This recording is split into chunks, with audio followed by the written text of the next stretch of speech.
A ver, ya puse la grabación, entonces sí, buenos días. Hoy es la sesión del 18 de agosto del Cuerpo Académico en Desigualdad Social de la Ibero. Doy la palabra directamente a nuestras ponentes y me incluyo como al final. Primero, Héctor, sé que puede costar un poco de trabajo, pero tratemos de sintetizar en 15 minutos más o menos, un poquito más, y dejar espacio a lo mejor para tirotear los proyectos de investigación, como les decimos, o sea, acá apuntar en el chat o donde sea ya las dudas, preguntas, cuestiones éticas, un poquito también esas cuestiones para tratar, todavía hay chance incluso de modificarlos y mejorarlos, ¿no? O bien de colaborar con ellos, por eso también los escuchamos, ¿no? Adelante, Héctor. Creo que ya todos pueden presentar, o sea, proyectar cosas. Entonces, adelante. Muy bien. ¿Me dicen ya ven mi equipo? Sí. Muy bien. Ahí voy. Ahí voy. Muy bien. Bueno, pues gracias a Fabricio por invitarme aquí a presentar mi anteproyecto justamente. En realidad, pues sí está más en la línea, evidentemente, de educación, pero Fabricio me dijo que sería interesante presentar especialmente la metodología que voy a estar utilizando, que puede dar pues ideas a otros proyectos, y también la idea es de que ustedes me hagan alguna retroalimentación a lo que les voy a estar presentando por aquí. Como lo voy a presentar para que me lo aprueben, pues también la idea es de que me hagan sugerencias, y pues también si alguien se quiere sumar, pues estaría excelente.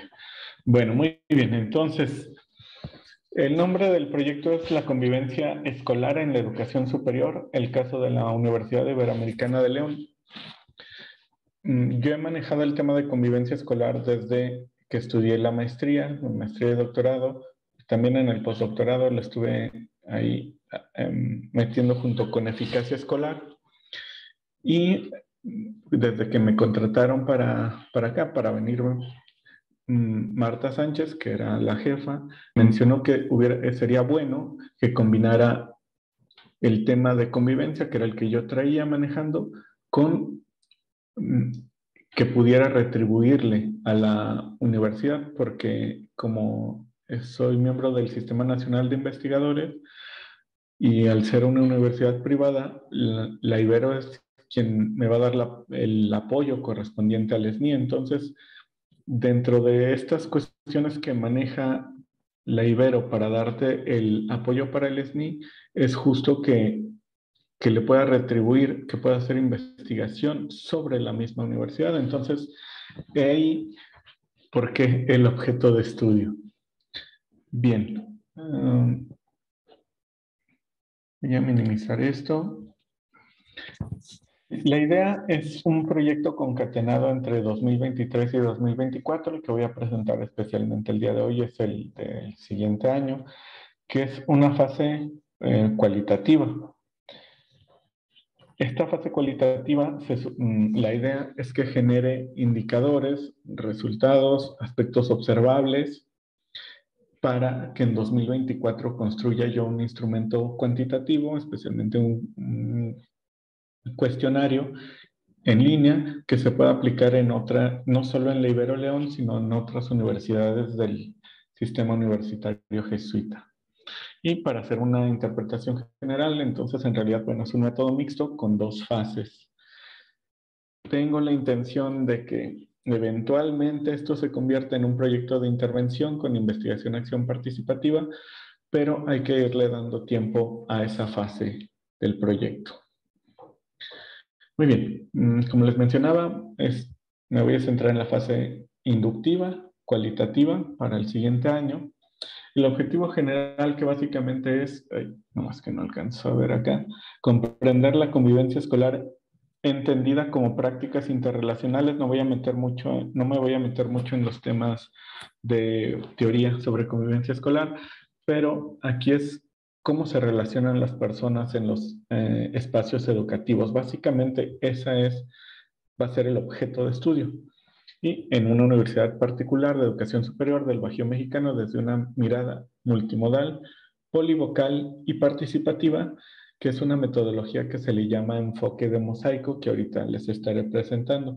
Cada uno de los objetivos particulares en realidad está relacionado con cada uno de las técnicas de recolección de información que voy a estarles presentando a continuación. Muy bien. Ya había manejado enfoques mixtos, había metido como varias técnicas de recolección de información para hacer mis proyectos. Yo no veo lo que pasa en el chat, entonces si pasa algo, ahí me dicen. Bueno, y ahora que fui al seminario del doctorado interinstitucional en educación,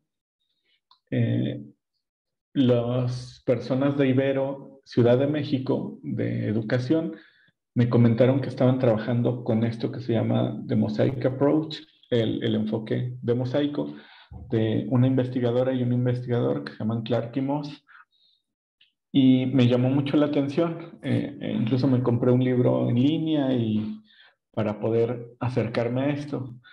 Pues, ¿de qué se trata? Es mosaico porque a través de varias piezas de este mosaico es que se construye el mosaico. Es como si fuera un rompecabezas en las que las diferentes piezas, que en este caso las piezas son las técnicas de recolección de información, van a ser las que van a formar la fotografía completa. ¿Sí? En el caso de Clark y Moss, estudian la experiencia educativa en preescolares. Y entonces, justo con esta idea de que, pues, entrevistas a profundidad con preescolares, pues no es tal vez la mejor técnica de recolección de información, entonces lo que hacen es una variedad de técnicas, tanto aplicadas con los propios preescolares, pero también con los docentes y con los de servicios médicos y con los mismos padres y madres de estos niños y niñas. Entonces, bueno, esta es la propuesta que en 2005 presentan Clark y Moss. Por eso es multimodal. Algo que me gusta mucho es que es participativa, que es reflexiva y adaptable. Es decir, que uno puede irle metiendo más ingredientes conforme lo vaya necesitando el objeto de estudio. Se basa en la idea de que la realidad social está compuesta de pequeños bloques que deben ser reunidos, puestos en conjunto para poder dar sentido al conjunto. De eso se trata, esa es la idea detrás de la metáfora del mosaico. Esta metodología tiene la lógica de creación del conocimiento junto con las y los sujetos de investigación y no de extracción. Que no sé si han visto por ahí algunos murales en la Sierra de Puebla, en donde ponen ya, o sea, ya no queremos que los antropólogos vengan aquí nada más a extraernos los conocimientos, o sea, pues si van a venir, hay que trabajar en conjunto. No queremos que ser nada más sus objetos para sus tesis y para sus trabajos de estudio.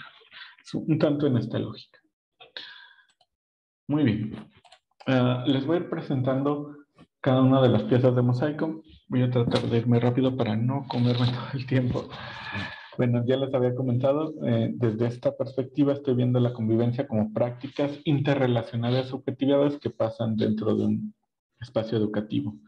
Entonces, comenzar la primera pieza del mosaico sería con estudiantes con quienes pienso hacer recorridos.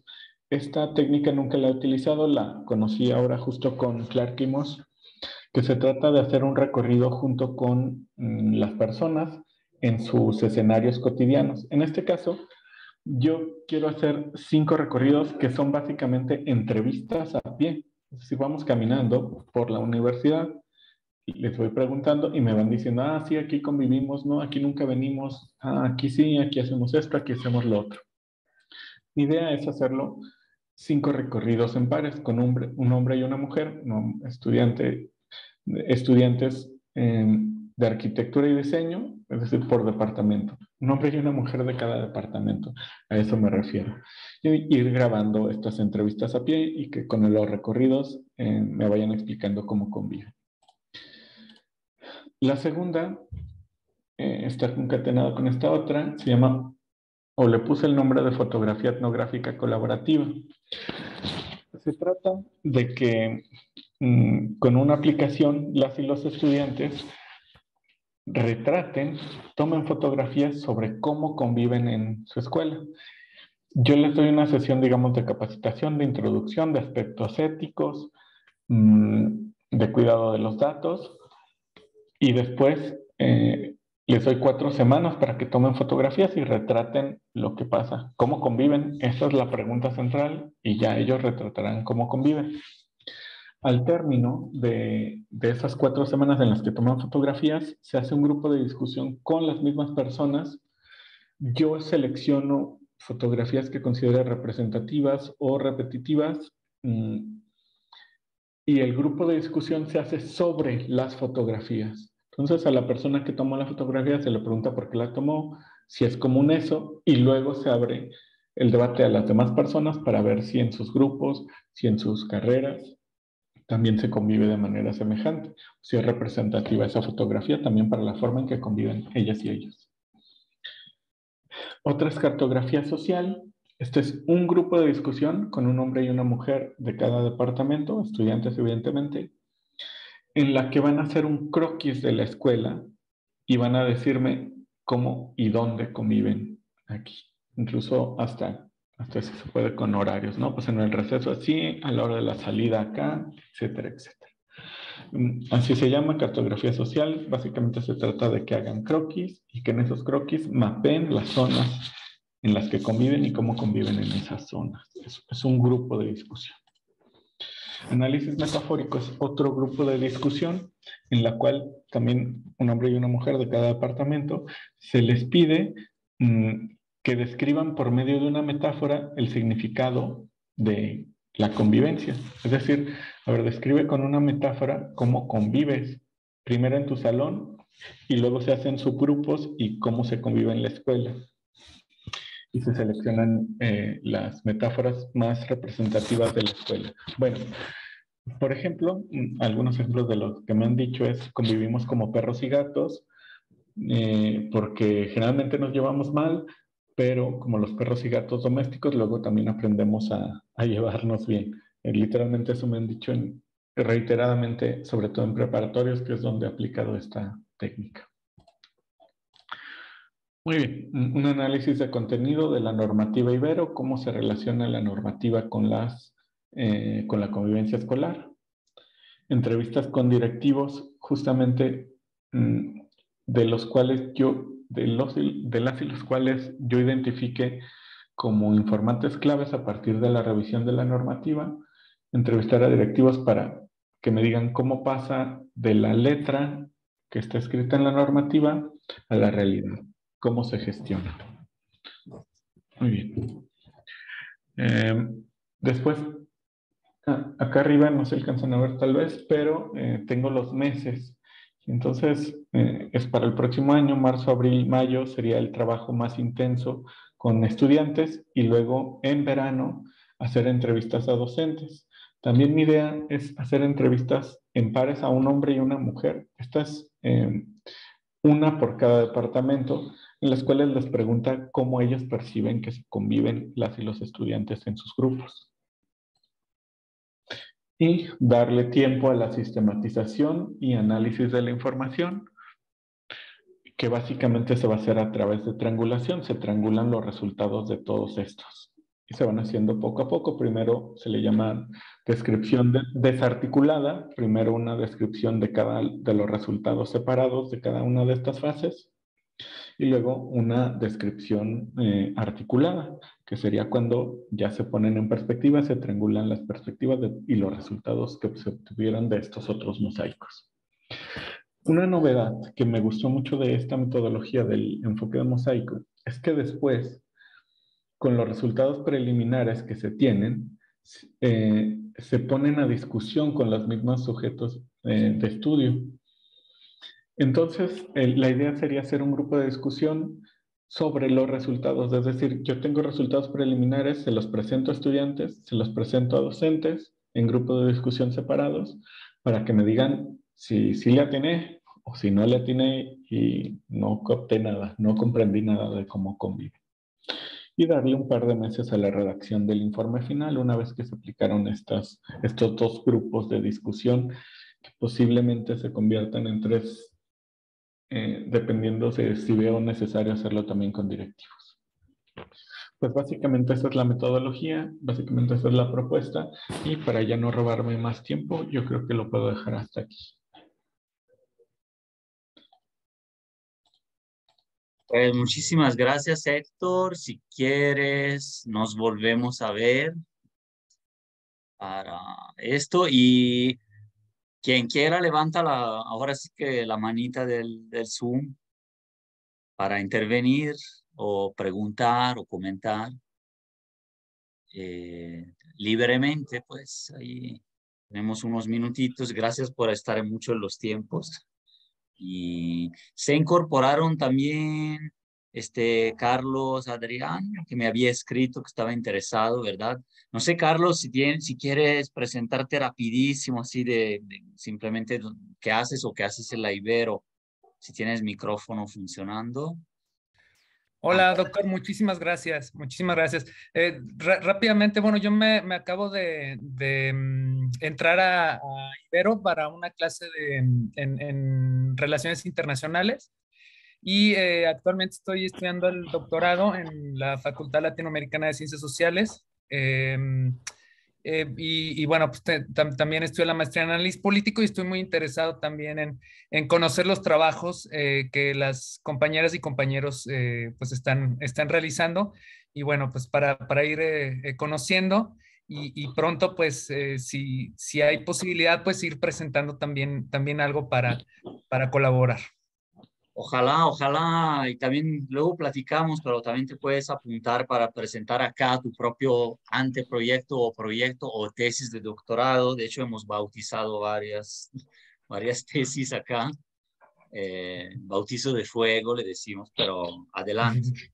Gracias por estar. Muchas gracias por la invitación.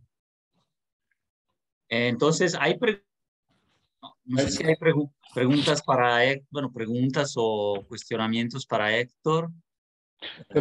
La tuya la respondo. Las mías, bueno, eran antes siempre privilegio que haya quien quiera levantar la mano de tu tema. Adelante, si no, las leo rápido también y de ahí arrancamos. Bienvenido, Ulises. ¿Cómo estás? ¿Puedes presentarte brevísimamente? Lo hemos hecho con todos, perdonen la interrupción, pero la primera sesión siempre hacemos así y es bonito porque nos vamos reconociendo quienes se conectan, que todavía estamos a la distancia. Ulises, y también se conectó Larisa, por si quieren decir dónde están. Bueno, ¿están en la Ibero o dónde están en general? Bueno, pues buenos días, soy Ulises Blasquez, servidor. Eh, Doy clases en Libero, ahorita estoy dando las materias de redacción y ENARU, Sociedad y Desarrollo. Estoy yendo pues, constantemente, entonces para cualquier cosa a la orden. Mi área son los temas de salud, pero pues también me gustan los temas de desigualdad y saludos a todas y a todos. Gracias. Larisa, si quieres presentarte y luego seguimos con las preguntas a Héctor. ¿Sí me escucho? Sí. Ah, qué bueno. Sí, perfecto. Perdón. Tengo que ofrecerles una disculpa a todos porque mi junta empezó verdaderamente de una forma muy caótica. Es la primera vez que vengo a la Ibero en 2 años, entonces conectarme a internet y todo fue un desastre y mis audífonos no sirven. Entonces me he tenido que salir y sentarme afuera para poder poner el volumen. Y ahora sí cuenta de mi tragedia. Me llamo Larisa González Martínez. Yo doy clases aquí en la Ibero. De momento doy solo la materia de redacción universitaria. Me da mucho gusto de estar empezando este semestre con todos y con todas y bueno, pues estamos aquí para cualquier cosa que la comunidad universitaria, en especial nuestros alumnos y alumnas, necesiten. Muy buenos días. Muchas gracias. Entonces, si quieren, seguimos. Pueden levantar manos libremente. Yo tenía 3 cuestiones puntuales. Una era sobre que me gusta este enfoque de mosaico multimétodo, pues, ¿no? Como creo que la mayoría de las investigaciones lo son de alguna forma, a lo mejor no lo reconocen explícitamente, ¿no?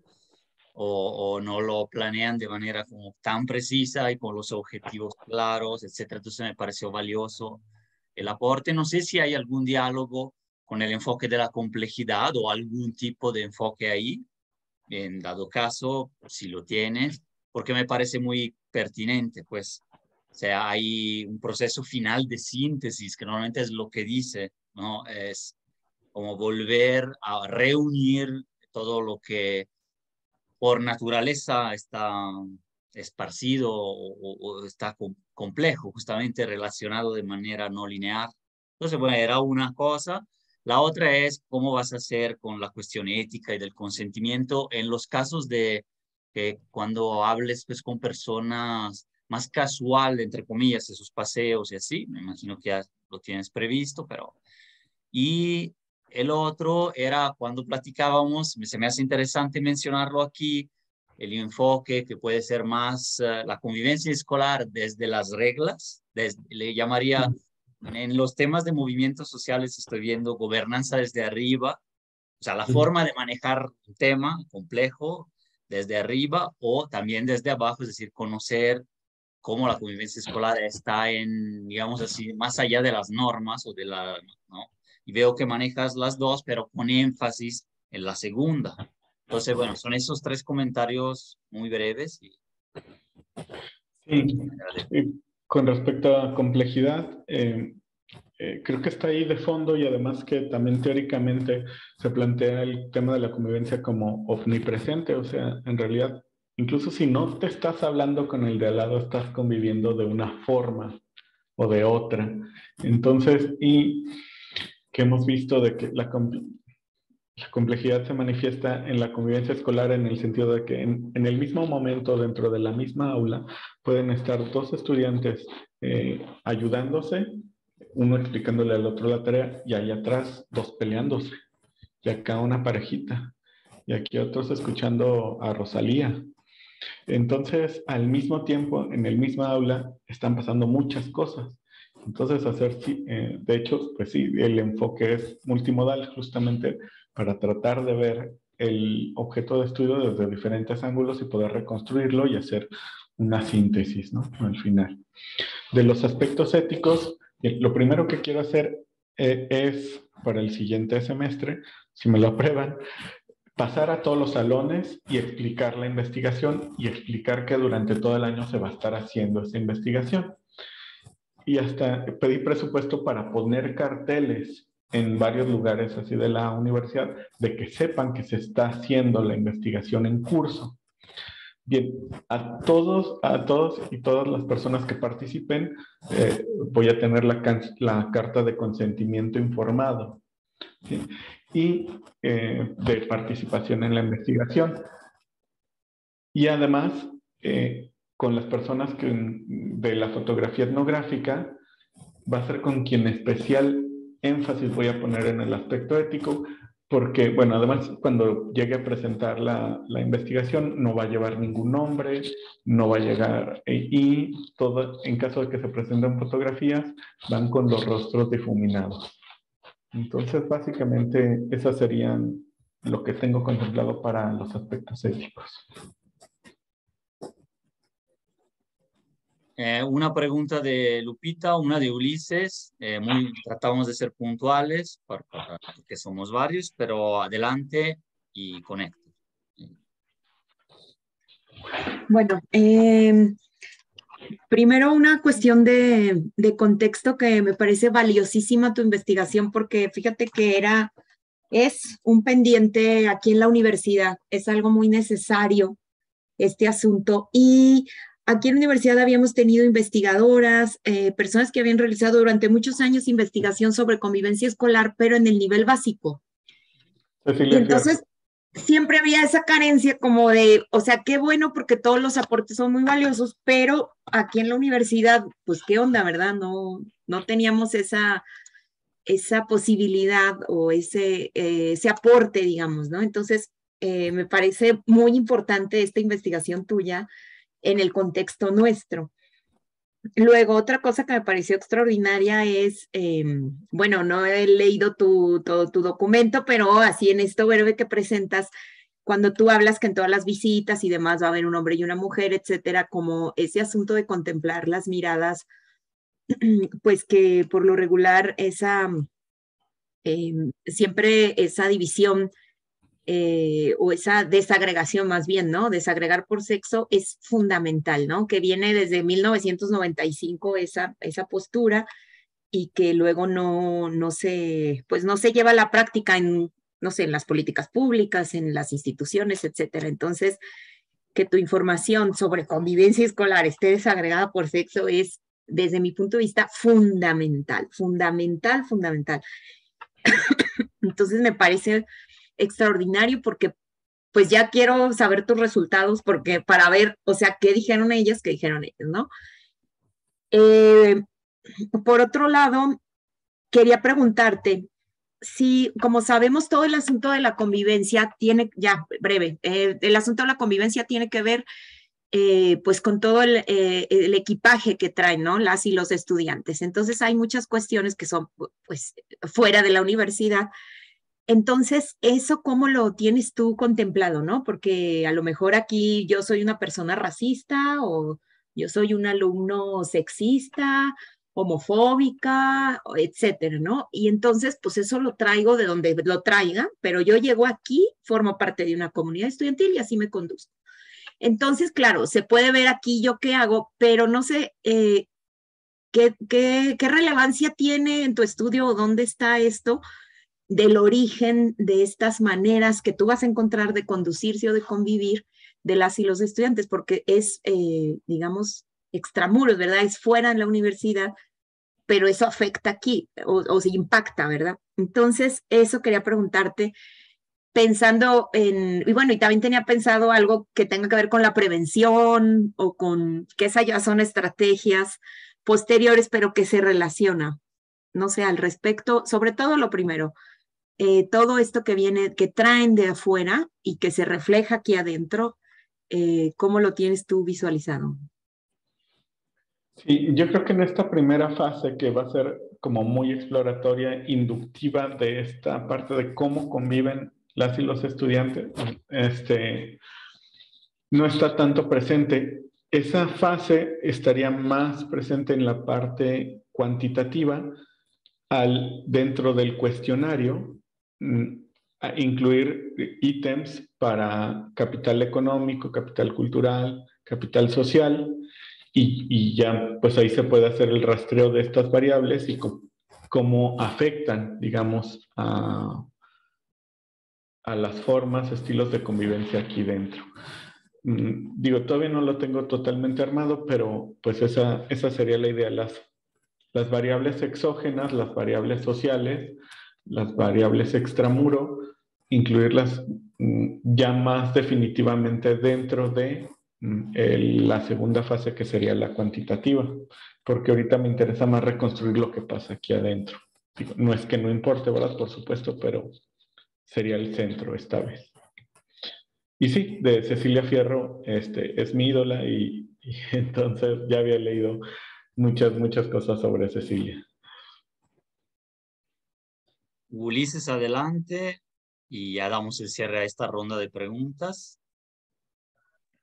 Bueno, antes que nada, una disculpa por no haber estado en la exposición, pero ahí tenía un temita.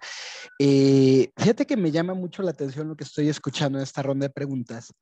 Hace aproximadamente casi 20 años, la UAM hizo un estudio con Adrián de Garay, que eran los actores desconocidos de la UAM, y después eso se volvió, digamos, un estudio más amplio en Anuyes.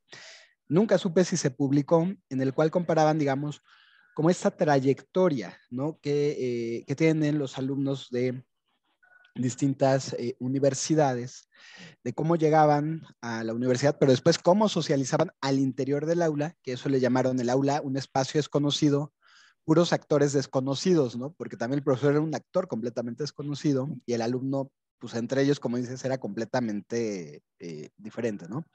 Aunado, digamos, a todo el tema de género, de las identidades y de las mismas alteridades, que después quería abundar un poco más en eso.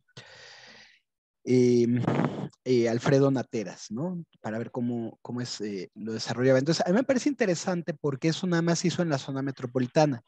Y yo creo que aquí, digamos, en la ciudad de León y en Libero León, te vas a topar por intuición con elementos también que tienen que ver con los foráneos, con todo este ejercicio de tener que migrar, digamos, para la universidad.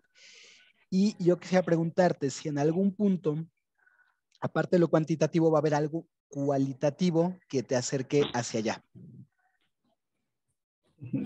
Sí, por el momento no lo tengo contemplado. Es que el tema de trayectorias es meterme o sea, se requiere un estudio en sí mismo. Especialmente hay como muchas líneas de investigación esto de trayectorias escolares que toman en cuenta estos factores, pero es que no da la vida. O sea, bueno, no sé si alcanzaste a ver los métodos, o sea, es que ya son muchos y entonces como que todavía agregarle esta parte, todavía, pues sí, no, o sea, no me da. Hay que recortar y pues ahí estuvo el recorte. Sí, quiero agregar una cosa, nada más, espérenme. Denme un segundo, que estoy haciendo aquí un desastre. Voy a presentar. Denme un segundo. Sí, cuando presenté, ¿ya están viendo mi pantalla? Sí, ¿verdad? Sí. Muy bien. Cuando presenté esto con el cuerpo académico de educación, específicamente, se ofrecieron 2 personas voluntarias, bueno, en realidad fueron 3. Ya no sirvió bien mi presentación interactiva con esto nuevo que le agregué. Déjenme. Bien, espero que lo estén viendo aquí abajito. Ok. Primero, agregarle una parte de etnografía virtual con la cual me va a ayudar Claudia Charpe de ARU, del área de reflexión universitaria. Ella es comunicóloga y ella se ofreció a hacer un apartado de etnografía virtual. Todavía lo estamos trabajando, por eso ni siquiera lo presenté. Incluso lo pongo aquí un poco más difuminado. Y del área de evaluación educativa, me parece, todavía no me aprendo las siglas, no sé cuándo me las iré a aprender, pero ofrecieron hacer esto que le llaman Observatorio de Convivencia Escolar, que en realidad es conversatorio sobre convivencia escolar, que es hacer varios grupos de discusión al mismo tiempo. Y aquí en este observatorio tenemos contemplado meter que el tema sea cómo era la convivencia antes, durante y después de la convivencia. Yo sé que esto no es trayectoria, pero bueno, aquí estaremos ampliando un poco, digamos, pues los resultados. También desde el inicio me llamaba la atención hacer este puente entre cómo era la convivencia antes, durante y después, pero es que ya cuando estuve viendo cuántas técnicas iba a incluir, dije, no, es que tengo que hacer el recorte, pero bueno, ahora que me pueden ayudar con esto, pues al menos una parte así más como de pasado, presente y futuro, pues estará en la investigación.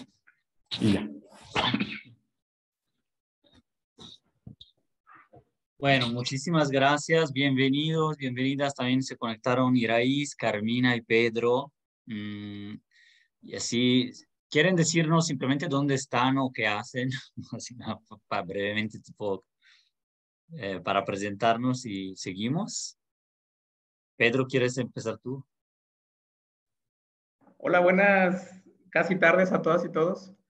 Yo soy Pedro Guzmán y tengo como 2 funciones. Trabajo con el diputado David Martínez y también soy investigador independiente en tema de migrantes indígenas. Gracias, Pedro. No sé si Carmina y Iraís si pueden prender micrófono, si no, nos escriben, no hay problema. Pero... Hola, ¿qué tal a todos? Buenos días. Yo soy Carmina Fernández. Acabo de terminar todas las materias del doctorado en Ciencias Sociales de allí de la Ibero y entonces ando aquí de metiche nada más. Un gusto saludarlos a todos. No, ¿cuál metiche? Ya se oficializó tu participación por lo menos durante un año y como tutora mayor de Sofía que acaba de entrar. Iraís, Adelante. Hola, hola, buen día a todas, a todos. Yo estoy actualmente en el CEFAS, estoy en el área de proyectos alternativos de servicio social. Aquí andamos, mucho gusto. Gracias. Si quieren, pasamos a la segunda presentación. Yo creo que no va a dar tiempo de que sean las 4. Gracias por presentarse todas. La mía tranquilamente puede pasar al 1 de septiembre junto con Sofía y Gerardo, así son 3 y 3. Y creo que las vamos a profundizar más las 3. De hecho, la mía ya la había medio presentado en marzo. No pasa nada, digamos, del sitio de memoria en Salvatierra. Entonces, ahí creo que vale más la pena ahondar ya en las otras 2, que es la primera vez que nos presentan estos proyectos, ya sea en curso o nuevos. Entonces, creo que va Raimundo, si están de acuerdo, o lo votamos, pero si quieres, Raimundo, adelante y va a presentarse en esta convocatoria. Y aquí seguimos apuntando las preguntas, dudas, críticas, lo que sea. Saludos, así en el chat también, o pues hablamos. Adelante, te calculo aprox los 15 minutos, pero hoy vamos con más tiempo también, si quieres. Bueno, buenos días a todas y todos. Es un gusto presentarles este anteproyecto. Voy a ser muy puntual, sí. Fabricio, inclusive, no voy a tardar los 15 minutos, ¿no? Pero bueno. Aquí la cuestión, el tema que quisiera proponerles o que voy a tratar se llama acceso efectivo a la justicia, el caso de la Defensoría Pública Penal en el estado de Guanajuato. Bueno, para contextualizarles un poco, antes de entrar al planteamiento del problema, quisiera compartirles, bueno, que mi formación es de abogado, entonces me interesan sobre todo estos temas desde el punto de vista sí jurídico, pero también social. En este sentido, la contextualización inicial sería que a partir del 2008 pasamos de un sistema inquisitorio penal a un sistema acusatorio penal. Este cambio es de trascendencia para el Estado de Derecho en nuestro país, porque ahora en un sistema acusatorio penal se orbita sobre la idea y se construye este sistema sobre la idea de que todos somos inocentes hasta que se compruebe lo contrario. Esto debería ser una hipótesis en cualquier sistema, pero efectivamente en un sistema acusatorio es así. Y otra de las virtudes de este nuevo sistema acusatorio penal es que se pretende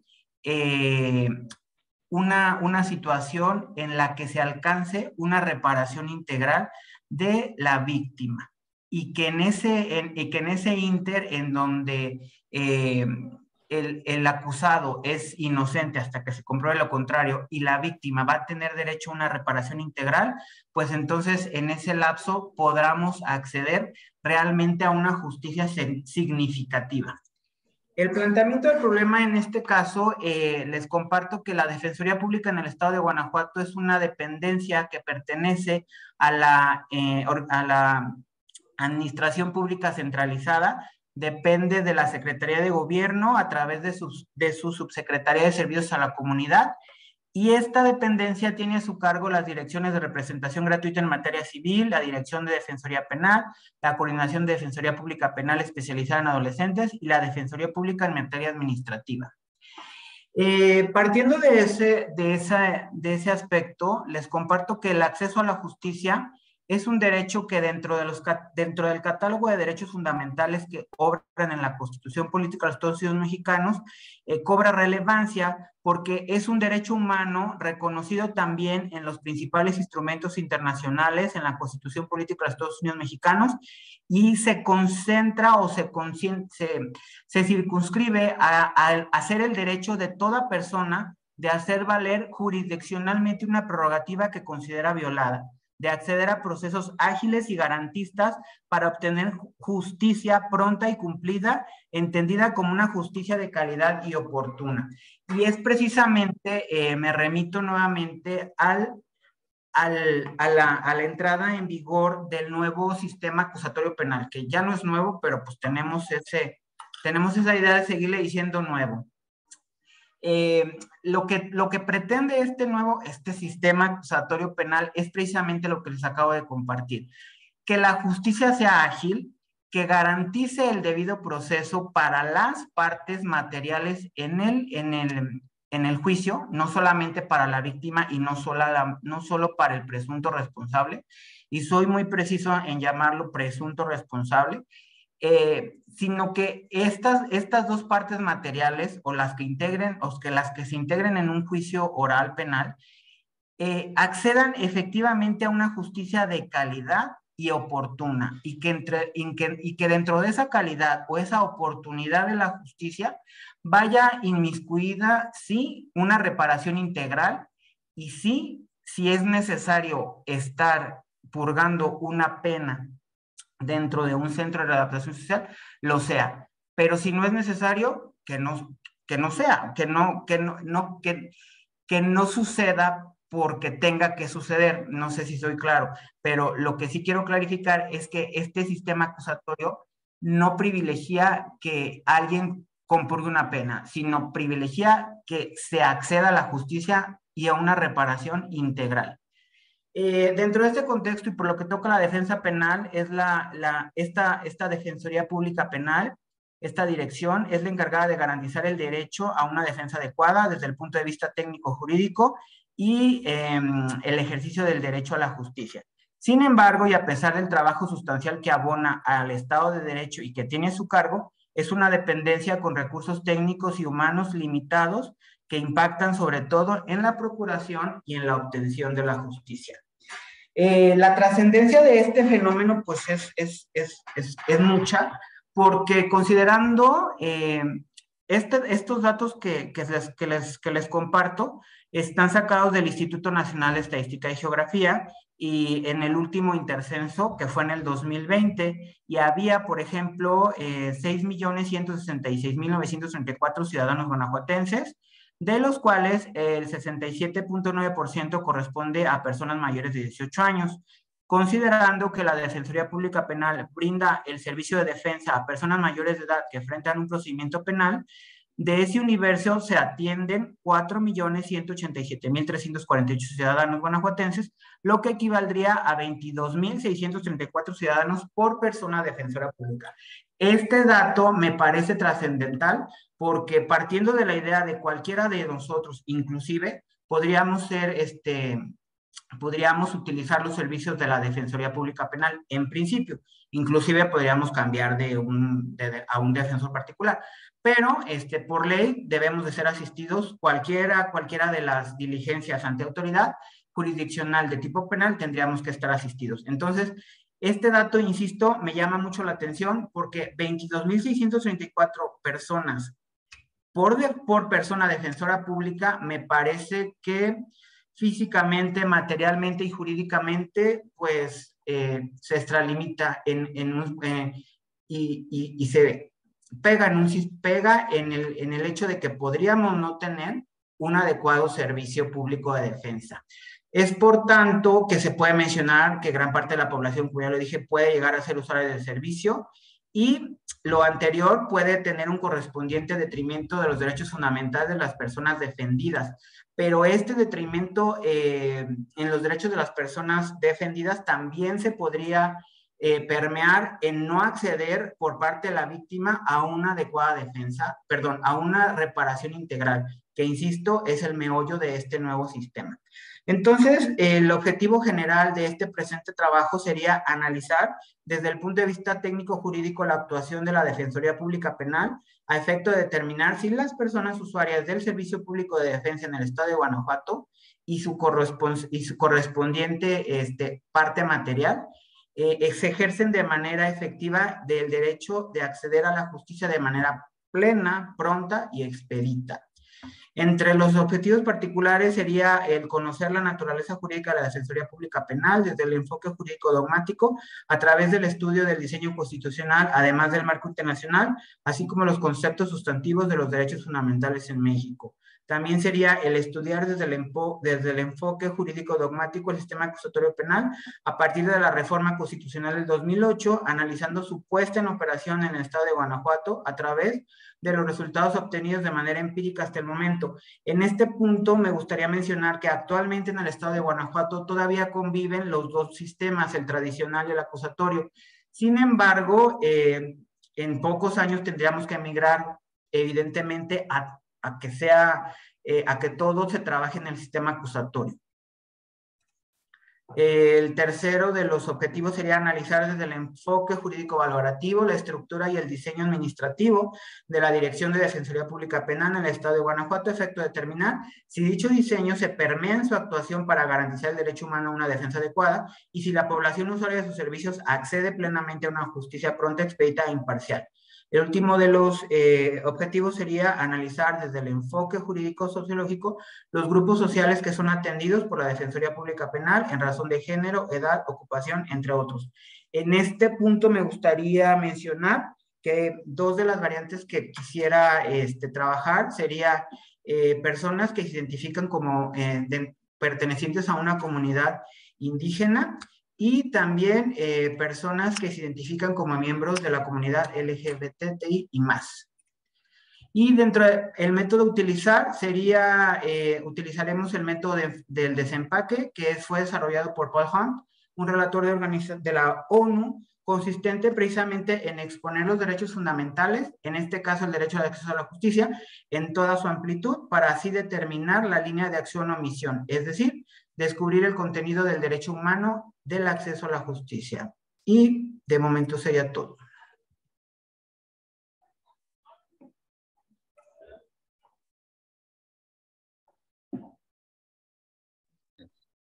Gracias, Ray. Entonces, un minuto de reflexión y si quieren, pues preguntar de cualquier elemento del proyecto metodológico, la temática en sí, etcétera, ¿no? Hay una mano levantada, que es Héctor, lo voy a apuntar aquí. ¿Alguien más mientras? Entonces va Héctor y mientras si quieren levantar, aquí estamos. Hola Ray. No, mi duda es, ¿hay trabajo de campo o es análisis de las leyes y su aplicación con respecto a derecho internacional, algo así? En principio, será un trabajo más de escritorio en una primera fase. Muy bien.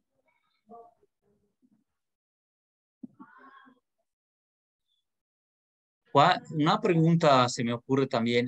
Pedro, pregunto, ¿qué indicadores preliminares tienes ubicados en ese desempaque y en esa confrontación, bueno, en esa confronta entre lo que es la realidad y quizás una posición más ideal de lo que el deber ser, ¿no? Me imagino.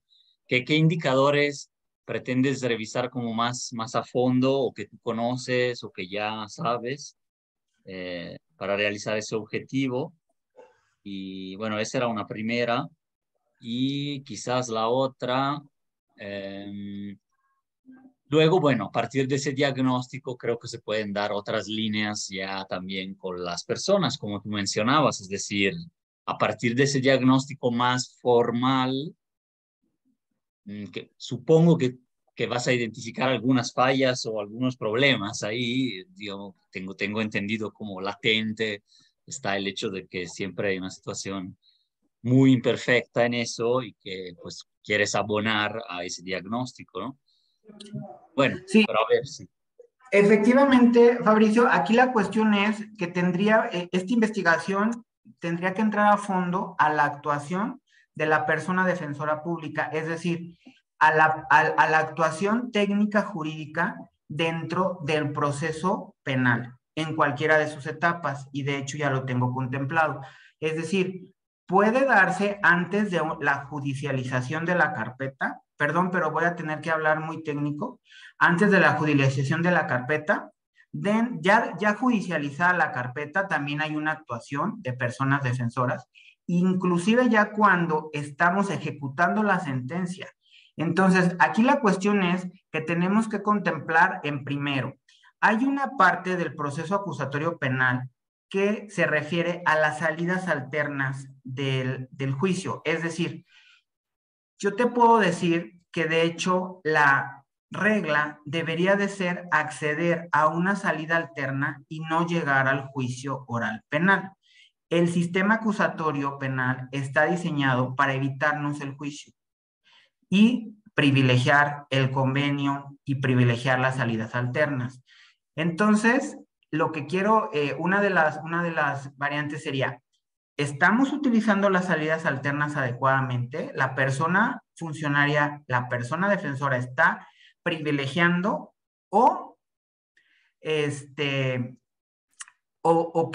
estamos dilatando la justicia y estás privilegiando mejor el juicio? Entonces, esa sería una de las partes. Mauricio.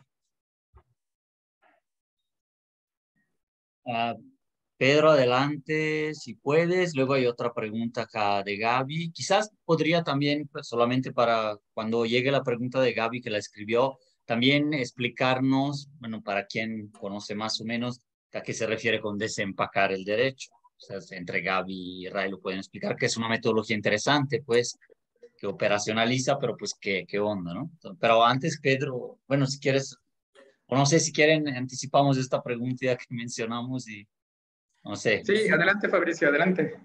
Sí, bueno, Gaby ya me inspiró a utilizar ese método porque ella utilizó eficazmente ese método.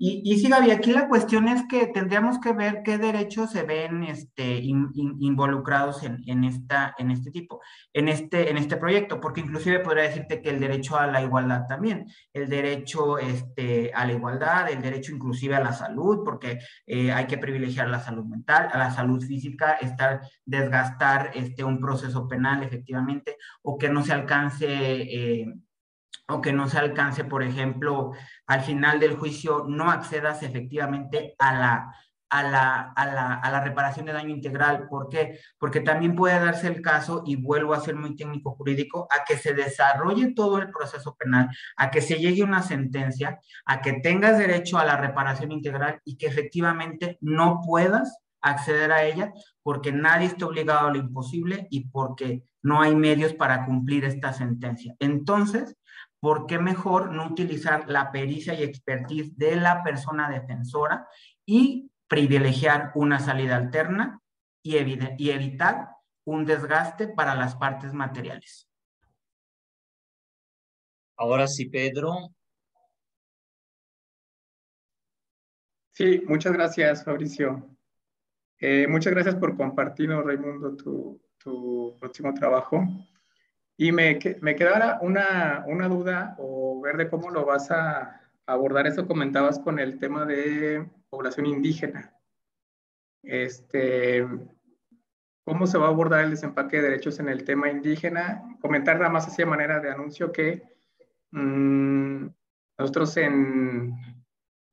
cuando estuve allá en la Ibero hicimos una investigación junto con el Centro Indígena referente a acceso a derechos de las poblaciones indígenas, en específico a la comunidad mixteca que viene a trabajar a los campus agrícolas de León, basado en el desempaque de derechos. Trae mucho trabajo de campo, trae también algunos testimonios de la gente, digo que pudiera también igual y servirte dependiendo de la forma en que vayas a abordar tu próximo trabajo. Sí, muchas gracias, Pedro. Mira, efectivamente, como lo compartió Héctor, esta primera fase de mi trabajo es un trabajo más que nada exploratorio y no implica de momento tanto trabajo de campo. Pero, por ejemplo, uno de los indicadores que para mí fueron importantes en ese sentido, yo hice una pregunta de acceso a la información porque no hay mejor manera para acceder a ella. en el sentido de si inclusive la Dirección de Defensoría Pública Penal tenía criterios para poder identificar a una persona, prestar el servicio a una persona que se identifica como parte de una comunidad. Y no tienen estas mediciones, pero por ejemplo, sí me llama la atención de que cuando pregunto cuántos y cuáles grupos indígenas se tienen identificados en las distintas regiones en la que opera la Defensa Pública Penal, bueno, sí mencionan algunos, y por ejemplo tienen a los chichimecas, a los erras, ojonás, otomí, Oñarú y Pamé, así como los migrantes de los pueblos Nahua, Mazahua, Purépechas, Zapotecos, Huixarica, Mixtecos, Miches y Mayas. Pero entonces hay una parte en donde se pierde y no tienen esa información, lo cual me parece en principio pues que sí deberíamos de poder saber a quién le estamos ofreciendo el servicio y realmente si estas personas acceden. No sé qué opinas, Pedro. Sí, justo te preguntaba por eso, porque digo, nosotros en nuestra investigación identificamos a las personas que vienen de Guerrero y Oaxaca principalmente, ¿no? Y creo que por ahí Giovanna y Mario Montemayor estaban trabajando con población celtal, aquí mismo en la ciudad. Entonces era por eso mi interés de conocer desde la forma en que lo vas a abordar y pues poner también a tu disposición nuestra investigación por si te sirviese de algo.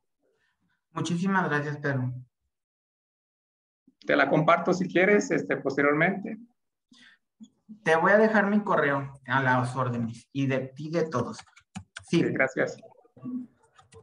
Dale, Larisa, por favor, creo, y Gaby, ya quizás con esa cerramos para dejar espacio a Gaby, que es la última exposición, pero bueno, todavía hay unos minutos, justo como tenemos unos claro que sí. 40 por ahí, sí. Claro que sí, Fabricio. Muchísimas gracias por concederme la palabra. Ahora sí ya más tranquila. Buenos días a todos y a todas. Y buenos días muy especialmente a Raimundo. Raimundo, muy rápidamente. Esto ya lo he dicho, es la segunda vez que lo digo en este cuerpo académico, pero algo que me dijo una vez mi tutor de maestría y jamás lo voy a olvidar, es que él era un maestro del cómo sí. Del cómo sí los alumnos se gradúen, del cómo sí se titulen, del cómo sí logren sus objetivos, del cómo sí lleguen a sus expectativas. Entonces, cualquier observación que yo le haga, tómemela por favor de la mejor manera, porque no lo hago con ninguna otra intención perversa detrás. Y además también me gustaría como dejar claro, dirían los historiadores, cuál es mi lugar social, y mi lugar o mi posicionamiento es que no soy abogada, entonces desconozco muchos de los aspectos puntuales que usted trata en su tema. Pero solo quiero rescatar dos cosas.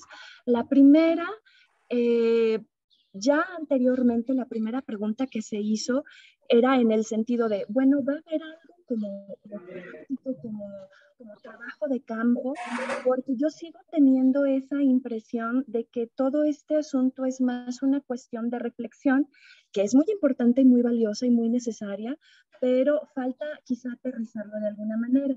Y rescatando este aterrizar, por así decirlo, quiero rescatar también algo que dijo y que acaba de preguntar Pedro. Se refirió a las personas indígenas y a las personas LGBTIQ+, perdón, es que ya son muchas letras, como pues un campo de estudio muy importante para enfocar el tema, ¿no?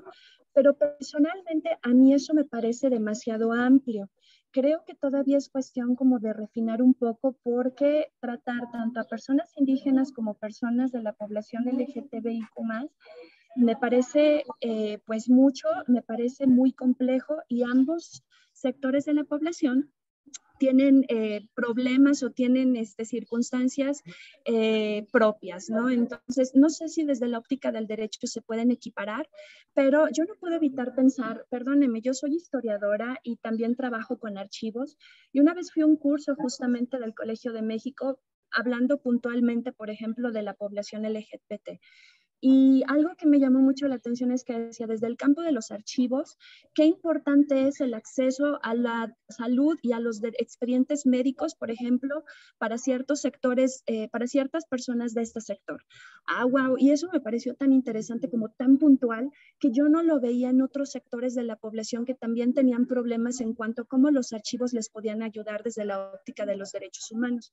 Entonces, quizá yo no sé muy bien su trabajo, pero me parece importante como definir y pensar si tratar estas dos poblaciones no será demasiado, si a lo mejor debemos elegir una y atender esta problemática con un trabajo de campo muy bien hecho. Ya Pedro abrió una puerta diciendo, bueno, ya hay un trabajo avanzado que se puede facilitar y a lo mejor puede ser una vía de exploración que nos allane caminos. Si no, pues si es un trabajo que no se ha hecho, como en el caso de la población LGBT, bueno, pues aquí hablando de que el doctorado ya es investigación y la investigación es transitar por caminos no recorridos, pues a lo mejor es la población LGBT, pero en principio me gustaría manifestar que yo también siento que hace falta como aterrizarlo de una manera más de trabajo de campo, su rica y profunda reflexión que me parece muy valiosa y muy interesante.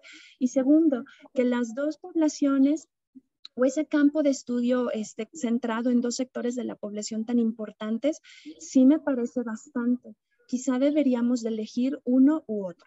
Pero bueno, eso se lo digo yo con la mejor de las intenciones. Le deseo un muy buen fin de su trabajo de investigación y ojalá lo que acabo de decir le aporte para delimitar un poco más su investigación. Y gracias por cederme la palabra. Muchas gracias, Larisa. Tomo nota. Muchas gracias. Gaby, adelante para juntar y luego una breve réplica de Ray y si quieren le seguimos. Sí, en mi caso sería una recomendación un poco relacionada con lo que Larisa comenta. El método de desempaque es una chulada porque te permite hacer un análisis de la prerrogativa de manera muy, muy detallada, y entonces en el ejercicio de la implementación del método, del uso del método, tú como investigador tienes la libertad de decidir cuáles son los subderechos que vas a desempacar. Y entonces yo sugeriría en términos, por ejemplo, si tú quisieras abordar el tema con una visión generalizada del principio del acceso a justicia para todas las personas en el actual sistema de justicia penal, podrías desempacar como subderechos, se me ocurre, como el tema del acceso a la verdad, de la reparación y otras, siguiendo los estándares internacionales sobre el tema, y de ahí nacerían los indicadores y también de ahí nacería la identificación de si necesitas implementar o usar técnicas de trabajo de campo o si te puedes quedar con trabajo documental. Y en el caso de que quisieras enfocarlo si quisieras trabajar las dos poblaciones, la población de la diversidad sexual y comunidades y personas pertenecientes a comunidades indígenas, entonces nada más habría que encontrar cuáles serían los subderechos que impactan a estos dos grupos al mismo tiempo para que el método te funcione y como enfocarlo en las cosas coincidentes para los dos grupos. Y la tercera posibilidad sería elegir uno de los dos. Y por supuesto que vas a encontrar subderechos que aplicarían para estos grupos sociales, pero también podrían aplicar de manera general para cualquier persona, pero podrías encontrar subderechos que serían particulares o específicos para ese grupo social que quieres trabajar. Se me ocurre, por ejemplo, en el tema de si trabajaras diversidad sexual, sería el tema de los indicadores específicos relativos a discriminación a partir de cuestiones de identidad de género y orientación sexual. Y en el tema de comunidades originarias te tocaría discriminación, pero desde la perspectiva quizá del tema de el reconocimiento del lenguaje, los usos y costumbres y cuestiones así. Entonces, creo que sí valdría la pena como pasar el proyecto por el filtro de tomar la decisión de si lo quieres hacer general, si lo quieres hacer sobre estos dos grupos o sobre uno en particular. Porque sí, lo que te lo digo por experiencia propia. La primera vez que yo utilicé desempaque y que también me aboracé, cuando me di cuenta del trabajo que implicaba el análisis del desempaque de cada subderecho, me di cuenta que la vida no me iba a dar en razón del tiempo.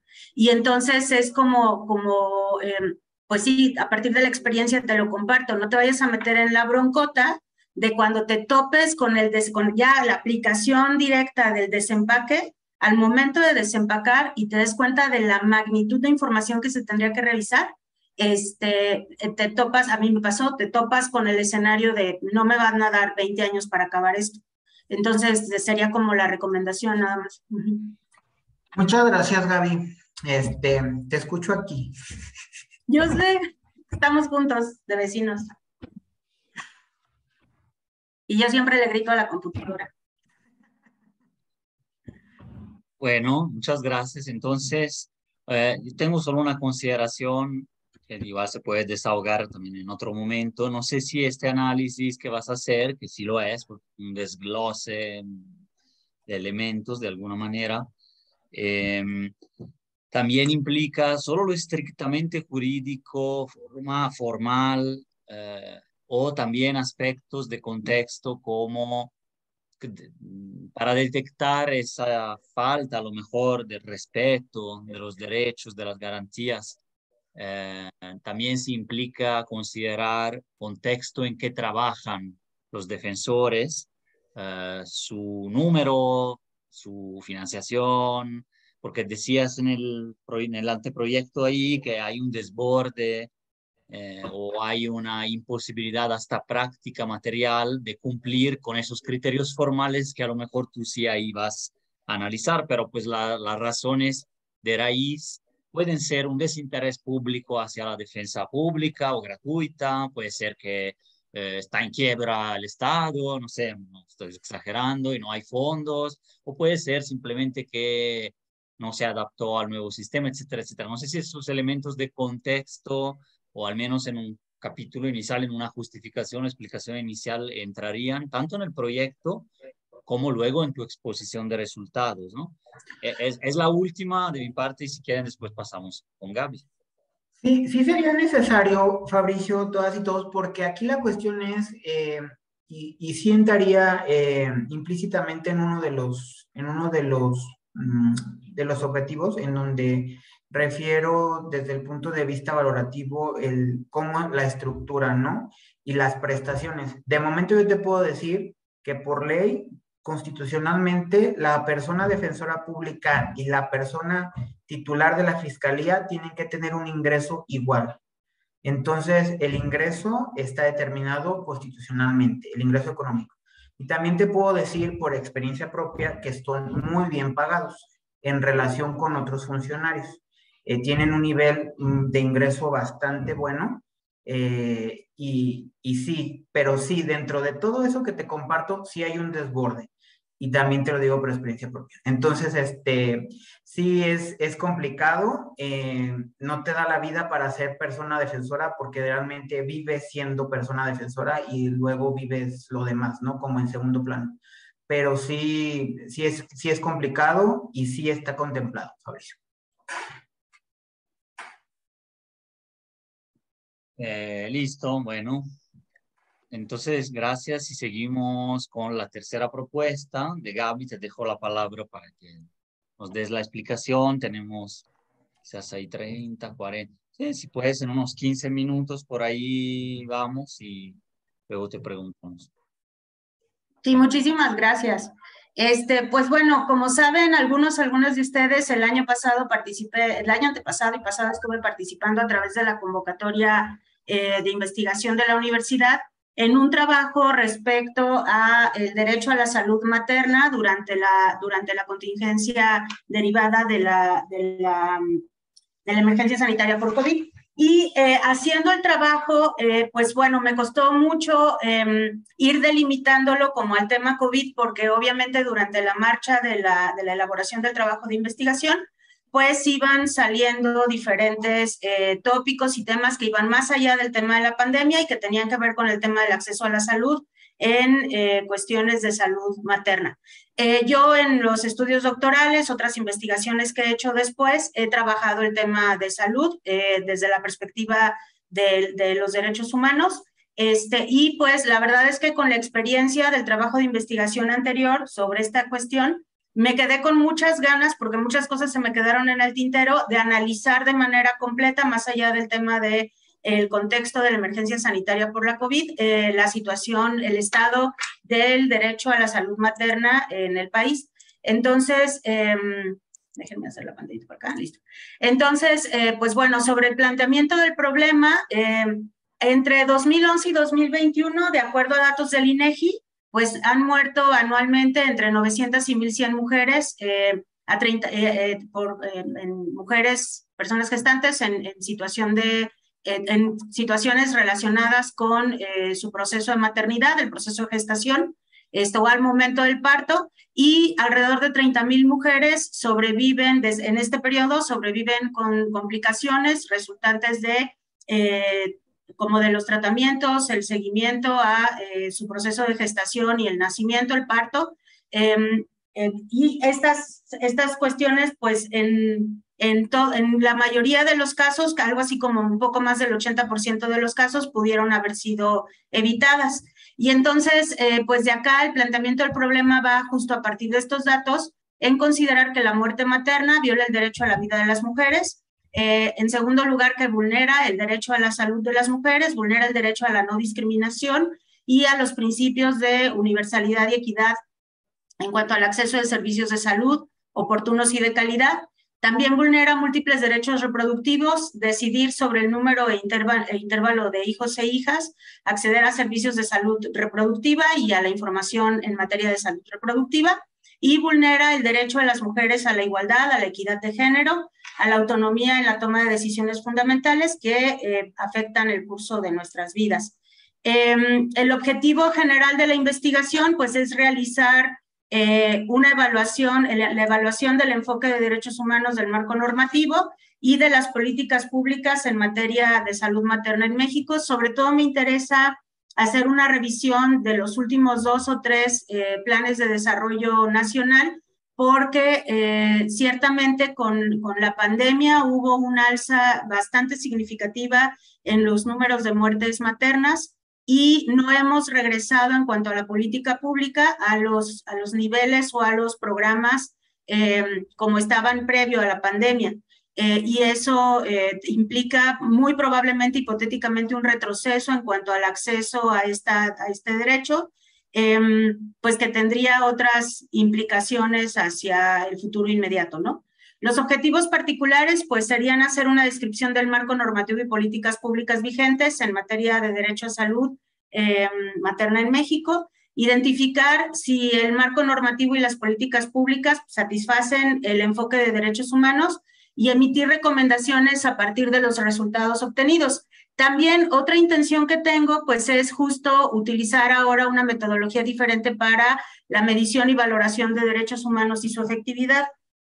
Pues, como saben, yo he manejado desde la investigación para el doctorado, me involucré con el uso del método de desempaque, es el que he estado utilizando en los últimos trabajos que he estado realizando, pero ahorita ya quisiera probar otro método. El tema de metodología de la investigación a mí me interesa mucho, y conocer y aplicar los métodos para hacer valoración en materia de derechos humanos me parece súper interesante. Y entonces, pues quiero dejar ahorita un poco el método de desempaque de lado, porque ya lo manejo, estimo que lo manejo bien, que se me facilita ya utilizarlo, porque lo he probado como en unas 2 investigaciones, 3 investigaciones más, además del trabajo del doctorado, y quiero probar ahora un nuevo método de medición o de valoración. El método sería propiamente el de la evaluación de la institucionalización del enfoque de derechos humanos, que es una metodología, es un método que se utiliza para valorar si el diseño normativo y el diseño y puesta en vigencia de políticas públicas está elaborado con un enfoque en materia de derechos humanos tal cual, dando satisfacción a estándares internacionales sobre la materia. Entonces, el punto de arranque es el marco normativo y los criterios de interpretación internacionales. El fundamento teórico es el paradigma actual de la dignidad.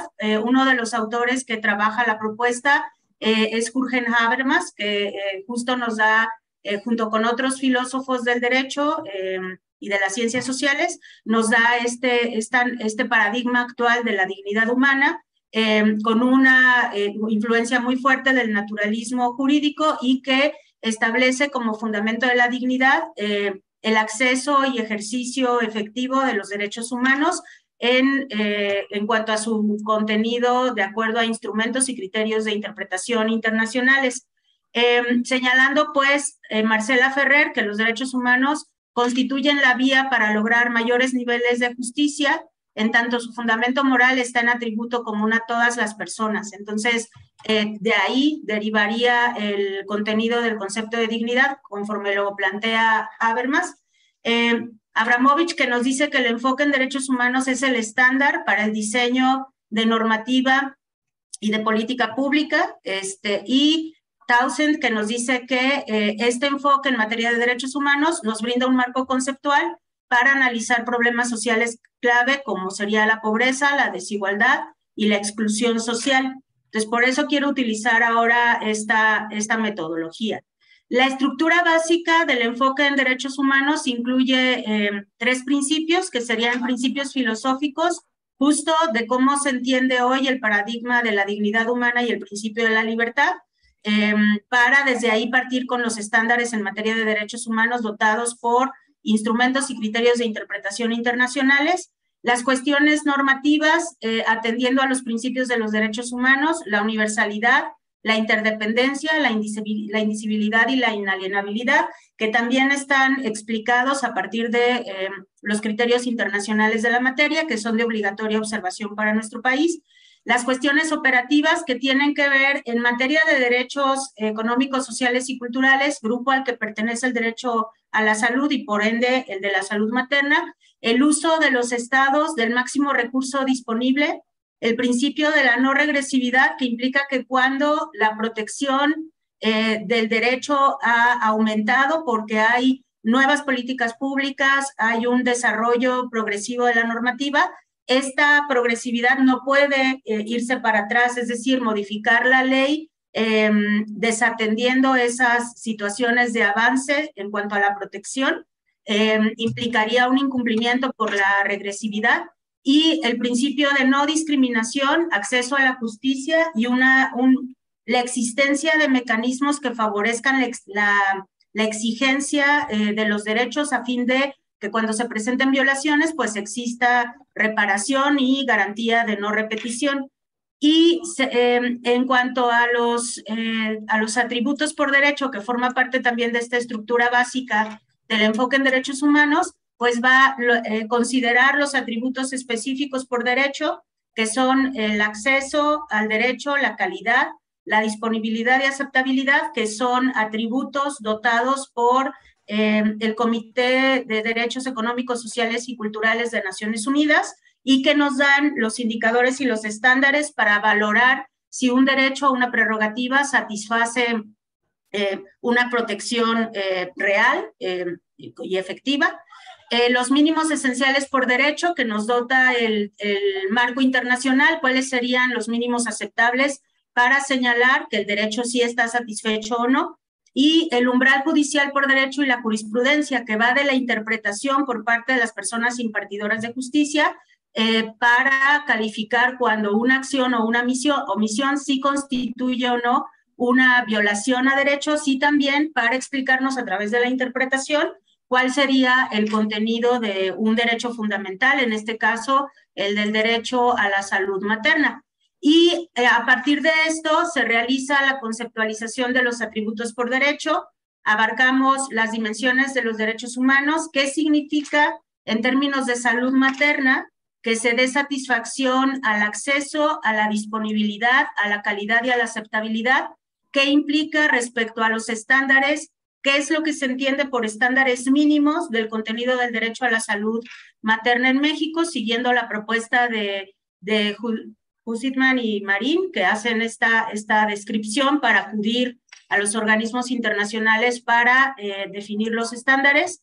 También sobre el análisis de la jurisprudencia, que es lo que han dicho autoridades judiciales internacionales, específicamente la Corte Interamericana de Derechos Humanos, que es el espacio judicial internacional que más trabajo, sobre el contenido y la efectividad de los derechos humanos, específicamente en este caso el tema del derecho a la salud materna, y sobre los derechos humanos como un continuo que implica señalar cuál es el grado o el punto en el que se encuentra el nivel de satisfacción de esta prerrogativa, en donde lo que a mí me llama mucho la atención, y esto lo hubiera querido hacer desde el doctorado, pero no había entendido el método y por eso me metí a un método distinto, que va de hacer graficación para hacer un análisis cuantitativo respecto al cumplimiento, a la satisfacción de esta prerrogativa, y que va de calificar si existe una violación absoluta del derecho, si hay un nivel mínimo esencial de cumplimiento, si rebasa el umbral judicial respecto a la interpretación del contenido del derecho, que al satisfacerse los criterios judiciales, pues nos daría una realización total del derecho en cuanto a su respeto y eficiencia. Con este ejercicio se diseñan indicadores. La primera etapa del trabajo de investigación sería el diseño de indicadores cualitativos y cuantitativos para entonces, a partir del diseño de los indicadores, establecer cuáles serían las técnicas para el análisis, que va de muy probablemente trabajo de campo a través de entrevistas a profundidad con algunas personas vinculadas con el diseño de política pública, de normativa, personas usuarias de los servicios de salud y también de quienes brindan los servicios de salud para mujeres y personas gestantes. Y en el tema de lo cuantitativo, el ejercicio implica asignar un valor numérico a cada una de las variables que deben quedar satisfechas o de los elementos que deben quedar satisfechos para señalar que se cumplen estos niveles de violación absoluta, nivel mínimo, umbral y realización, para entonces hacer una muestra numérica con como una presentación gráfica que a la vista nos permite identificar el lugar de cumplimiento o no cumplimiento en el que se encuentra la prerrogativa. Entonces, el método está basado en indicadores propuestos por la Oficina del Alto Comisionado de los Derechos Humanos de Naciones Unidas para, a partir de los indicadores, hacer la valoración del grado de implementación. La metodología establece la necesidad de valorar a través del uso, lo que les comentaba, de indicadores cualitativos y cuantitativos, de la estructura, que implica revisar, en este caso, toda la infraestructura en materia de salud materna en el país, el tema del proceso, cómo funciona, como en la política pública, todo el tema de acompañamiento, intervención, atención, etcétera, de las mujeres y personas gestantes, y cuáles son los resultados a partir de estos parámetros que deben ser observados. Entonces, pues así de carrerita me lo aviento y pues estaría como a la orden para sus comentarios y las dudas que pudieran haber. Gracias, Gaby. Levantó la mano Ulises. Si les parece, podemos juntar 2, 3 intervenciones. Yo quizás tenga algunas, pero primero Ulises, por favor. Hola, Gaby. Bueno, tú sabes que el tema de salud, bueno, pues es mi área y que me interesa.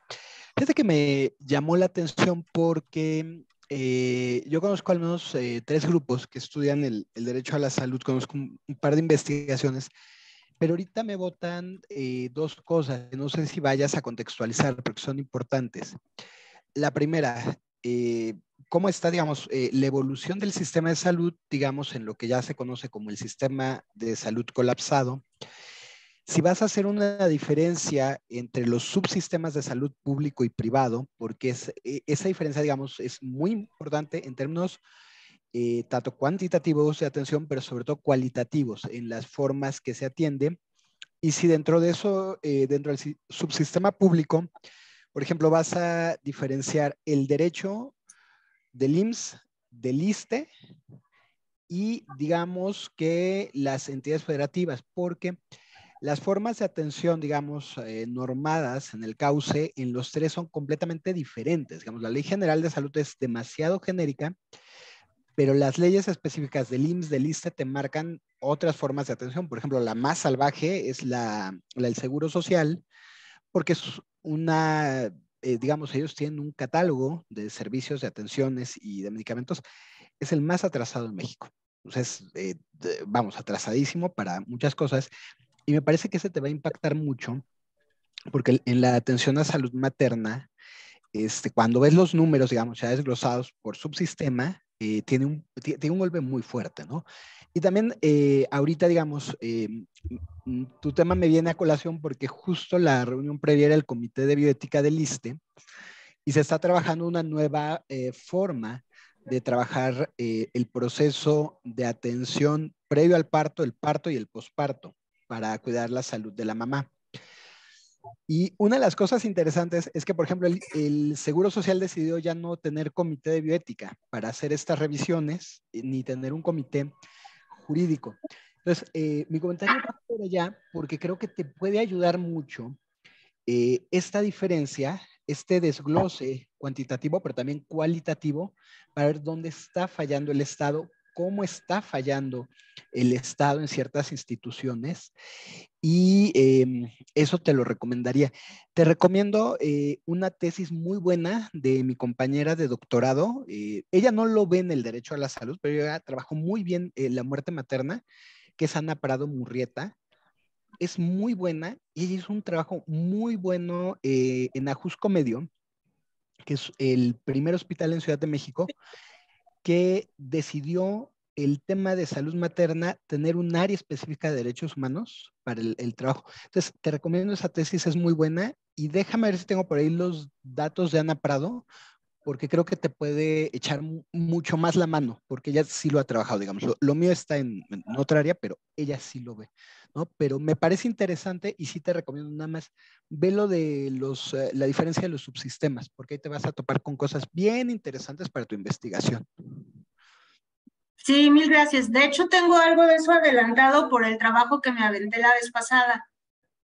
Todo el análisis, hice todo un análisis del sistema de salud en México, diferenciando los diferentes, pues sí, como los diferentes núcleos de atención, los organismos, las distinciones respecto a los protocolos. Tengo documentado también el fenómeno que se presentó con el cambio al INSABI, y esta pugna que hay de los estados que no han querido sumarse al convenio del INSABI y siguen proporcionando seguro popular, que por ejemplo es el caso de Guanajuato, y cómo eso impacta en términos del acceso a la atención, el tema de los propios protocolos, porque hay una distinción, y lo que pasó administrativamente con las personas usuarias, porque por ejemplo hay muchas personas que estando en seguro popular ya no fueron admitidas en el INSABI y se quedaron en general sin acceso a la salud. Nada más que mi bronca con el trabajo anterior es que como estaba delimitado a COVID, y ahí fue donde yo empecé a encontrar cosas, por ejemplo, sobre los protocolos diferenciados. Hay protocolos diferenciados, pero en el trabajo anterior me tuve que quedar con la diferenciación de protocolos durante la COVID, o sea, de cómo, por ejemplo, el IMSS espació las consultas, de cómo instruyeron a médicos y doctoras con especialidad en ginecología a dar atención vía videollamada por WhatsApp, y cómo impactó la diferencia de protocolos en zonas rurales y de comunidades indígenas. Entonces, eso lo tengo adelantado. Muchísimas gracias. Y también voy a buscar el trabajo de Ana, porque creo que en eso nada más me falta como la vuelta de tuerca de detallarlo, porque como en el otro trabajo me tuve que ceñir a marzo 2020 hasta verano de este año, bueno, como finales del año pasado, sí encontré varias cosas, pero las tuve que dejar como en archivos guardados, archivos guardados, archivos guardados. Entonces ahí le voy dando también a eso para concretarlo. Muchas gracias. De mi parte, luego no sé si quiera intervenir todavía Carlos Adrián, pero de mi parte es rápido. Un poco no tuve tanta claridad porque inicialmente parecía un análisis normativo del Plan Nacional de Desarrollo o de algún cuadro legal más y ya. Y después en el método y en la exposición siguiente también se introduce una muestra, pero no la definiste ahí bien, a lo mejor durante el trabajo, pero sería mejor a lo mejor definirla de entrevistas, por un lado, y de ampliación del campo a lo que sucede en la realidad, ¿no?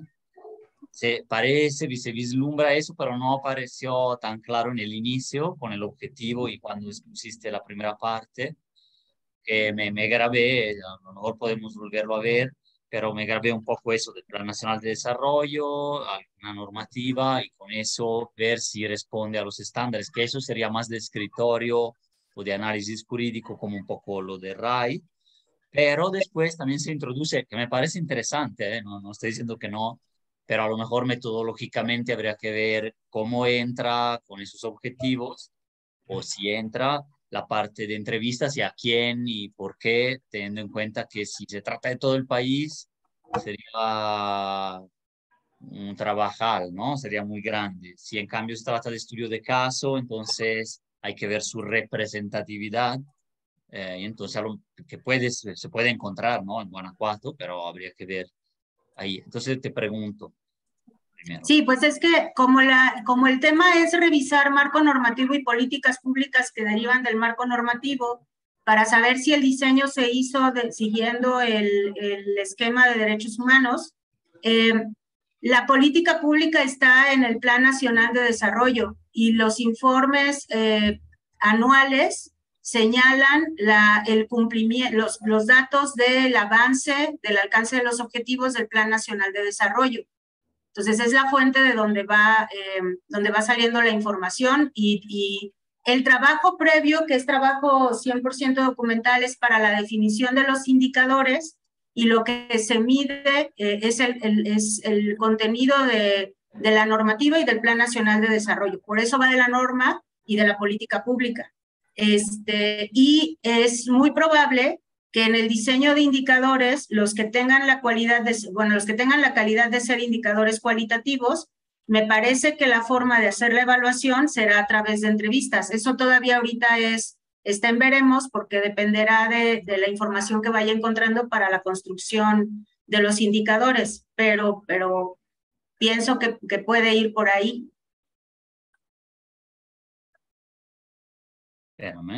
Lo menciono porque cuando a lo mejor en los dictámenes del proyecto pueden decirte que se defina por un lado o por otro, o si es un método plurimétodo, justamente como debería ser, por qué y en qué sentido se hace ese estudio de caso, o si es un inicio y luego ya el tema va más por ahí, como por ejemplo Héctor, que tienen 2 años pensado una primera parte, una segunda, no sé, podría ser que salgan esas correcciones y así, ¿no? Pero para considerarlo.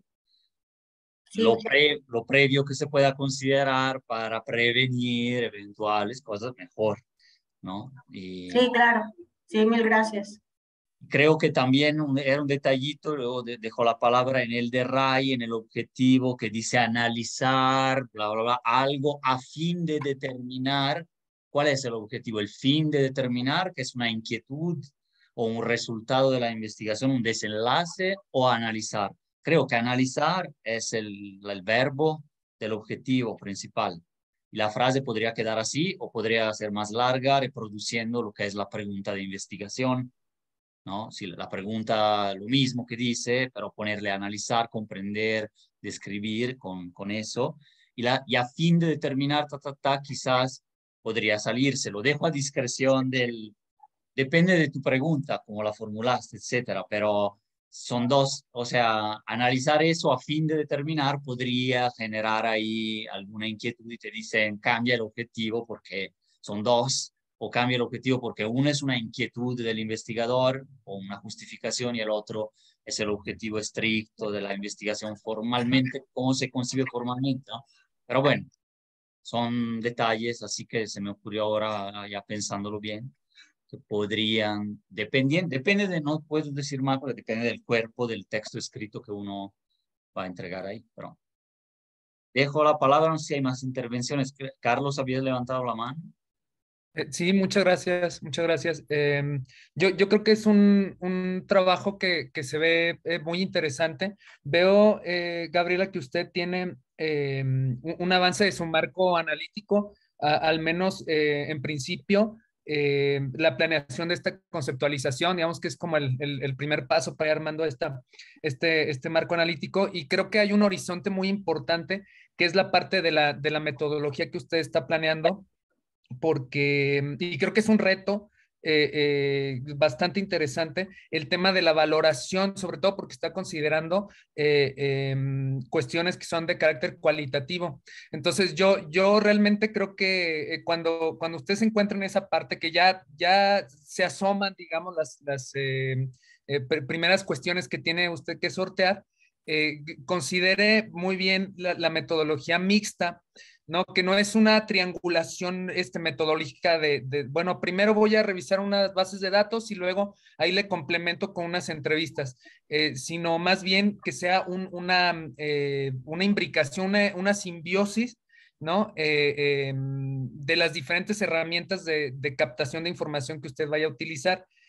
Yo le recomiendo mucho, a mí me ayuda mucho este texto de Jason Seawright, igual ahí por ahí lo voy a poner en el chat ahorita que termine yo de hablar, pero le pongo ahí el título y todo, y si lo puede conseguir, si no, también le dejo mi correo y con mucho gusto le presto le regalo una copia, porque a mí me ayudó mucho a entender muy bien cómo se puede hacer esa simbiosis y no caer en lo que de repente yo he caído también mucho y en otras investigaciones, de simplemente utilizar diferentes herramientas para captar información sin tener, digamos, casi están haciendo dos investigaciones distintas sobre un mismo tema. Entonces, para que sea una investigación completa y que usted pueda, esos valores que usted va a dar a partir de información que es cualitativa y también información que es cuantitativa, pues esté, digamos, bien amalgamada, ¿no? Bien integrada. Eso es en primer lugar. Y la otra que creo que Ulises también plantea una cuestión interesante, que es la elección, o más bien la definición de la unidad de observación de su investigación, en términos de que, por ejemplo, no hay, lo que nos interesa aquí es la institucionalización, ¿no? Entonces, no se tienen las mismas capacidades institucionales, ¿no? En diferentes unidades, por ejemplo, en diferentes unidades médicas, que no es mi especialización, pero, por ejemplo, sé que en políticas públicas no se pueden aplicar de la misma forma política pública en el municipio de Atarjea que en el municipio de León, porque hay diferentes capacidades institucionales que usted es lo que va también a testear. Y bueno, nada más esa parte de definir muy bien la unidad de observación. Y pues ya está, hasta ahí mi comentario, y la felicito porque es un tema que es bastante importante, ¿no? Y con mucha incidencia social, al igual que las investigaciones previas que se han estado presentando. Muchísimas gracias. Sí, muchas gracias. Pues sí, si me pasas el título del libro, te lo agradecería muchísimo. Gracias, Carlos. Gaby, Ray, Héctor, que tuvo que salir. Bueno, a menos de que no haya más réplica, pero todavía incluso para el proyecto hay bastantes días y podemos seguir en la plática de los temas. Les quería simplemente, como para dar el cierre, digamos, de la sesión, además de agradecer, tenía yo 2 avisos parroquiales y abrimos a otros avisos parroquiales, como les decimos, bueno, no sé, de eventos que quieren difundir o invitar. Quería mostrarles rapidísimo algo que tiene que ver con programas de derechos humanos, pero también en general con la Ibero y con el trabajo que realizamos en tema de desaparición, que no están, a ver, aquí, creo que están viendo es a partir, ahí la presentación de la 3ª edición del libro, el 24 de agosto, que no sé, 22, 23, 24 es el miércoles, a las 17 horas. Hay que hacer un registro y ahí pueden bajar en el chat los carteles, digamos, están. Déjenme ver, estaba aquí la foto. Acabo de bajar, desapareció la foto. Pero bueno, es que estoy mostrando aquí en el PDF. El libro La desaparición forzada en México, una mirada desde organismos de Naciones Unidas. Han confirmado una familiar de San Pancho que tiene una acción urgente abierta ante el Comité Internacional contra las Desapariciones de la ONU. El rector, el representante en México de ONU-DH, Lulú, que también está organizando el evento, mi participación como parte, digamos, de la Academia de Investigación Ibero y de la temática, la de Raimundo Sandoval, también estamos en la Plataforma por la Paz y la Justicia. No va a venir Livia García, que es la secretaria de gobierno, pero están invitando, ojalá puedan venir en su representación al comisionado de búsqueda y o al comisionado de víctimas, de atención integral a víctimas, Jaime Rochín o Héctor Díaz Esquerra. Para eso y moderan modera Alan García, que también es de ONU-DH. Entonces es un evento y al día siguiente hay este taller que es abierto primeramente a familiares de personas desaparecidas y a algunas personas de la academia, porque lógicamente hay un cupo, etcétera. Cabe preguntar, en caso de trabajar el tema o estar, ¿no?, muy interesados en eso, podemos ver, son 2 turnos. Pero bueno, primeramente se da prioridad a las familias, cuando se tenga la lista ya para el jueves, hasta el mismo jueves en la mañana o el miércoles en la tarde, podríamos decir así, se incluirían algunas personas, entre algunos estudiantes, quizás, y de nosotros, ¿no? También de la academia. Y más adelante, ahora va a circular el cartel de esto, me imagino, no sé si Lulú tiene noticia del cartel y de la transmisión en vivo, si se está ya en la agenda, no sé si está en la agenda, pero pues luego vemos. Y en la explanada del Arco de la Calzada se prevé el 28 de agosto el colectivo Buscadoras y otro colectivo Bordamos Memoria, que hace estas con Sandra Estrada, profesora también de la Ibero, hace este camino itinerante en todo el estado de los bordados para la memoria. Ahí, y el 30 de agosto va a haber la caminata pacífica en el centro, ahí todas invitadas y a invitar a estudiantes, a cualquier persona, y la misa para el colectivo Buscando con el Corazón y el colectivo Buscadoras Guanajuato, que es de León, organizan esta misa con el rector también, con Poncho, que va a estar ahí. Entonces, bueno, era un poco el aviso parroquial, no sé si hay otros que quieran compartir, se puede subir aquí en el chat o mencionarlo ahora. Todavía no lo han puesto en la agenda, pues, ok. Creo que va a haber transmisión en vivo del libro, me imagino, porque es bastante, pues si no lo grabamos, porque es bastante interesante, va a haber muchas voces, no va a haber tanto tiempo, pero 2 horas para el debate ahí, ¿no? Y bueno, eran estas, y el 1 de septiembre entonces estaría Gerardo, sí va a haber transmisión en vivo.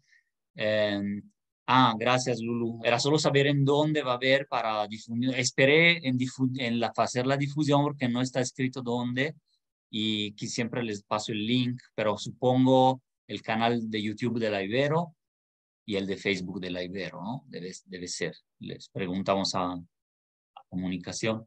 Entonces, pues es agradecerles y el 1 de septiembre está la sesión con Sofía. Ok. Ulises, adiós, y conmigo y Gerardo. De 3 proyectos. Todavía son 3 proyectos de investigación en curso, incipiente, ya la mitad, y uno terminado en realidad. Entonces, es eso. Y Carlos, nos escribimos para ver una fecha.